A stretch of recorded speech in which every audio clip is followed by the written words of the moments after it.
আসসালামু আলাইকুম ফ্ৰেণ্ডছ, মুন্তাখাব হাদিজৰ ইকৰামী মুছলিমৰ অন্য এটি হাদিছলৈ আপোনালোকক স্বাগতম জনালোঁ।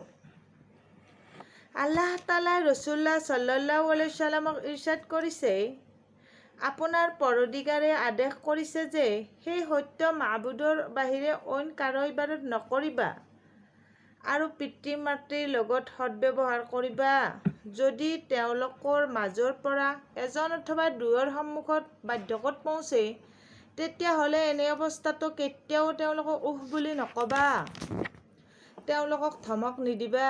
অত্যন্ত নম্ৰতা আৰু আদবেৰ সৈতে তেওঁলোকৰ লগত কথা কবা। তেওঁলোকৰ সন্মুখত মুহব্বতৰ সৈতে বিনয়ৰ সৈতে নত হৈ থাকিবা আৰু এইদৰে দোৱা কৰি থাকিবা যে, হে মোৰ ৰব, যেনেদৰে তেওঁলোকে শৈশৱত মোৰ লালন পালন কৰিছে, সেইদৰে আপুনিও তেওঁলোক দুয়োৰে ওপৰত দয়া কৰক। সুবহানাল্লাহ।